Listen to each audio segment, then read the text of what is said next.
नमस्कार। तेजस holistic health तरफ समस्त को शुभेच्छा और अभिनंदन। आज लाइफस्टाइल डिजर्डर जो होता एक मुख्य समस्या विषय आलोचना करवा। मनुष्यर उन्नत और बुद्धिमान मस्तिष्क जो से विभिन्न प्रकार समस्यार समाधान कर चाहूबा सफलता को हासिल कर मात्र सांप्रतिक समय हेवी वर्कलोड और बैड लाइफस्टाइल जो मस्तिष्क क्रियाशीलता और क्षमता यथेष्ट मात्रा प्रभावित होफल मानसिक थकापण, अनिद्रा, mental stress, depression, hypertension, migraine, anxiety, high blood pressure, fearfulness, nervousness, confidence loss, indigestion किंबा बयस पूर्व हेयर लॉस भली डिजॉर्डर देखा देउछि। एही सब समस्या आम ब्रेन रे सिक्रेशन हेउतिबा केतक न्यूरो ट्रांसमीटर और हार्मोन रो इनबैलेंस सिक्रेशन जोगु होइथाय। आज यही सब समस्या पाई एक निर्दिष्ट चिकित्सा पद्धति शिरोधारा विषय आलोचना करिबा।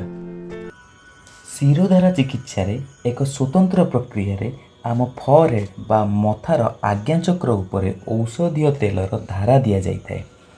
एही तेल को एक निर्दिष्ट तापमात्रा रे रखा जाई शांत परिवेश मध्यरे पर्टिकुलर साउंड इफेक्ट दिया जाई तालीम प्राप्त थेरापिस्ट मानक द्वारा प्रयोग करा जाए। कौन सी निर्दिष्ट समस्या को नहीं आवश्यक भित्ति क्षीर, पैड़ पानी किंबा किसी औषधीय तैल प्रयोग करा जाइथाय।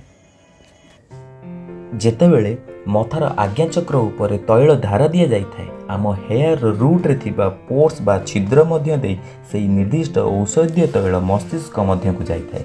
सेठार थिबा सुपरफिशियल पेरिफेराल नर्व गुड़िक तेल संश्लेष रे आसी स्थिर और सुदृढ़ होइथांती। नर्व सिस्टम मध्य तेल आब्जर्व होई आम ब्रेन रो हाइपोथैलेमस को क्रियाशील करिथाय, जे कि आम शरीर रो सेंसरी मोटर सिस्टम को सक्रिय करिवा सह आमर पिट्यूटरी ग्लैंड को रिलैक्स करी कार्य करिवार क्षमता को बढ़ाई थाए, जहा द्वारा आम शरीर रे हेउतिबा न्यूरोलॉजिकल प्रॉब्लम्स यथा निद कम हेबा, डिप्रेशन, हाइपरटेंशन, एंगर, एंजाइटी किंबा मूड स्विंग प्रॉब्लम भली समस्या दूर होइथाय। ब्रेन रो सबु पार्ट रे ब्लड सर्कुलेशन भल हेबा फल रे ब्रेन रे सीरोटोनिन नामक न्यूरो ट्रांसमीटर रो क्षरण बैलेंस होइथाय। सीरोटोनिन आम मूड भल रहिबा, कौन से कार्य को ध्यान देई करिबा, निजको मोटिवेट करी रखिबा आदि कार्य करिथाय। तेणु सीरोटोनिन बैलेंसिंग कंडीशन रे रहिबा निहाती आवश्यक। शिरोधारा माध्यम रे आम आज्ञाचक्र उपरे औषधीय धारा देवा फल रे एड्रेनालिन एवं नॉन एड्रेनालिन ग्लैंड स्टेबिलाइज होइथाय। फल रे कोर्टिसोल नामक स्ट्रेस हार्मोन रो क्षरण मात्रा कमी थाए। शिरोधारा द्वारा मनर चंचलता दूर होइथाय। मानसिक स्तर रे चालुथिबा समस्त व्यवहार शांत होइथाय। शरीर और मन शांत हेबा जोगु निद्रा अनुभव होइथाय और अनिद्रा भाव दूर होइथाय। निद पई बटिका खाइबा समस्यार समाधान नुहे, बरं शिरोधारा नहीं पुराणा अवस्था को फेराई आनिबार आवश्यकता रही, जहा द्वारा अनिद्रा जनित अन्य मानसिक समस्या दूर होइथाय। शिरोधारा मेंटल स्ट्रेस को कम करिथाय एवं स्ट्रेस रिलेटेड समस्त शारीरिक समस्यार समाधान करिथाय। जेमिति कि स्ट्रेस जोगु पेटरे एसिडिटी होइथाय और खाद्य हजम होई नथाय, सेथिपई एंटासिड टैबलेट खाइबा परमानेंट सॉल्यूशन नुहे। शिरोधारा माध्यम रे मेंटल स्ट्रेस को कमाइबार आवश्यकता रही। स्ट्रेस कम हेबा जोगु ब्लड प्रेशर मध्य कंट्रोल होइथाय। एही स्ट्रेस जोगु psoriasis, skin disease, ulcerative colitis भली स्किन डिजीज मध्य होइथाय। स्ट्रेस जोगु आईबीएस और पेप्टिक अल्सर भली पाकतंत्र समस्या मध्य होइथाय। तेणु शिरोधारा माध्यम रे एही स्ट्रेस लेवल को कमाइबा निहाती आवश्यक।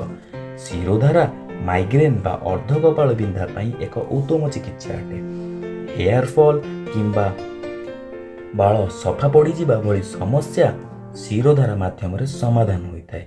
हेयर रूट मध्य दे औषधीय द्रव्य जीवा फल रे एहार मूल मजबूत हेबा सह पोषक युक्त होइथाय। फल रे एहार झड़ीबा बंद हेबा सह गहलिया होइथाय। शरीर प्रत्येक इंद्रिय मस्तिष्क सह जोड़ी होई रहितिबा जोगु मस्तिष्क रे ब्लड सर्कुलेशन भल भाबे हेबा दरकार। सेथिपई शिरोधारा एक प्रभावी चिकित्सा पद्धति, जहा द्वारा वार्धक्य अवस्था रे हेउतिबा चंचलता कंट्रोल होइथाय। ଶିରୋଧାରା ପ୍ରତ୍ୟେକ ବର୍ଗର ପୁରୁଷ କିମ୍ବା ମହିଳାମାନଙ୍କ ପାଇଁ ଏକ ଉପାଦାୟୀ ଥେରାପି ଅଟେ। ତେଣୁ ନିଜର ସର୍ବାଙ୍ଗୀନ ଉନ୍ନତି ପାଇଁ ଏବଂ ଉତ୍ତମ ମାନସିକ ସ୍ୱାସ୍ଥ୍ୟ ପାଇଁ ଶିରୋଧାରାର ଅଭିଜ୍ଞତା ନେବା ନିହାତି ଆବଶ୍ୟକ। ତେଜସ୍ ହୋଲିଷ୍ଟିକ୍ ହେଲ୍ଥ ଆପଣଙ୍କର ସୁସ୍ଥ ଓ ସମୃଦ୍ଧ ଜୀବନ କାମନା କରେ। ଧନ୍ୟବାଦ।